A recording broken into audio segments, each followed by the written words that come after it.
हाय। तो जैसे कि मैंने कहा था कि मैं सेक्सुअल इंटीमेसी के ऊपर एक अलग से वीडियो बनाऊंगी। So that's a video. चलिए देखिए, sexual intimacy is a combination of physical intimacy and emotional intimacy. ठीक है, दो लोग फिजिकली एक दूसरे के साथ फुल कांटेक्ट में हैं along with full contact of their emotions also. Double contact है ये। ठीक है, there is a togetherness not only physically but also emotionally. ठीक है, यहाँ दूसरी इंटीमेसीज नहीं आएगी। सच में मैं कह रही हूँ, यहाँ पे कोई आपका इंटेलेक्चुअल या साइकोलॉजिकल या जो आगे की और इंटीमेसीज हैं और टाइप्स हैं वो नहीं आएगा, नहीं आना चाहिए भी। क्योंकि अगर आप दिमाग लगा रहे हो, कुछ प्लानिंग कर रहे हो, है ना, फॉर एग्जांपल इंटेलेक्चुअल में क्या होता है, हम सोचते हैं, हम कंपेयर करते हैं, या फिर प्रैक्टिकल इंटीमेसी में क्या होता है, एक्सपेरिमेंटल जो होता है, हम सोचते हैं कि तुम ऐसा सोच रहे हो, हम ऐसा सोच रहे हैं, अब टुगेदर कि तो no no no no no.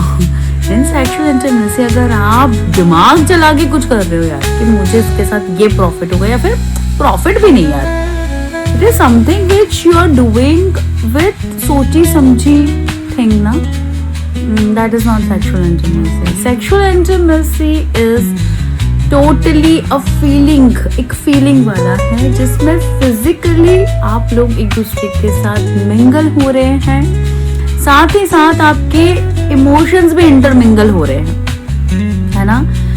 emotions में जब भी हम sexual intimacy की बात करेंगे तो मेरे according, in my opinion, है ना, सबका अपना अपना होता है, बट मेरे हिसाब से रिस्पेक्ट फर्स्ट आता है, परमिशन लेना, डू यू वांट, म्यूचुअली दोनों करना चाह रहे हैं।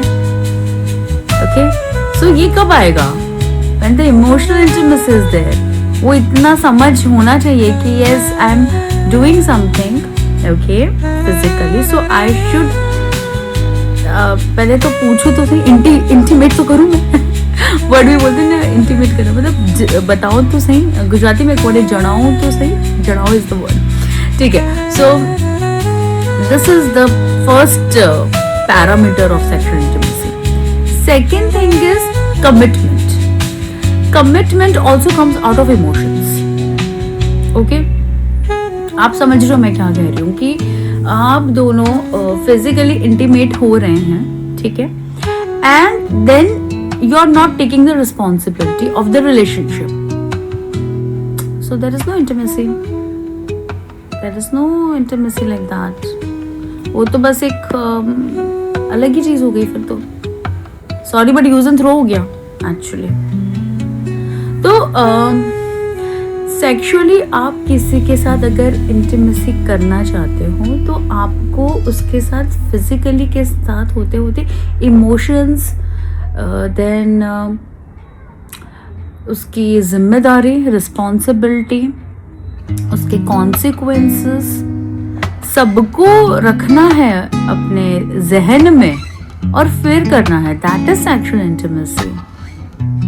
ओके, अगर लगता है कि नहीं हो पा रहा है, सिर्फ फिजिकली हो रहा है, तो फिर then don't use the term intimacy and that is wrong also. ठीक है, मैं राइट और रॉन्ग सीरियसली बोलूंगी, सच में बोलूंगी, क्योंकि देखिए आपको पता है कि see I am a doctor by profession, मेरे पास हर तरह के पेशेंट्स एंड क्लाइंट्स आते हैं as per the services and provided symposium. तो मुझे ये वीडियो बनाना पड़ा।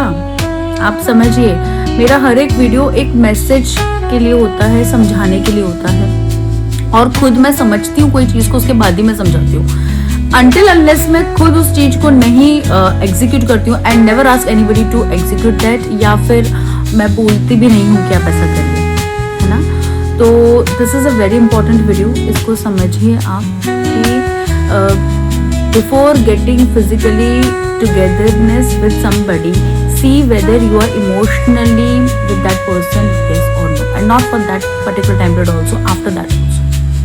Otherwise physical intimacy is okay, मतलब कौन सा वाला, आप शेक हैंड कर रहे हो, आप हग कर रहे हो, ठीक है ना, उसमें भी क्लैरिटी रखिए आप। क्लैरिटी तो जरूरी है भाई, बहुत जरूरत है क्लैरिटी की। आजकल अलग अलग चीज़ें भी आ रही हैं, मैं उस पर भी बाद में बोलूँगी। सिचुएशनशिप होता है, फ्रेंड्स विद बेनिफिट्स होते हैं, बहुत सारी चीज़ें होती है, and I don't deny because time is the only thing, मतलब जो चेंज होता रहता है, चेंज इज़ कॉन्स्टेंट, मतलब है ना। आई अंडरस्टैंड दैट, है ना, आई अंडरस्टैंड एवरीथिंग, मैं इस बात को समझती हूँ। I am broad minded person and I accept all the newness.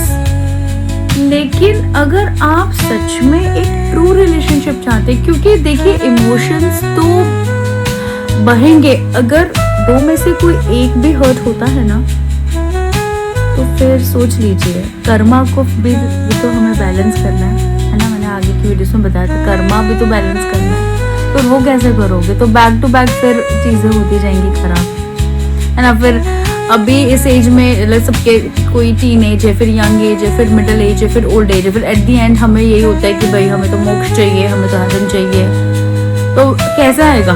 Karmas balance होने चाहिए।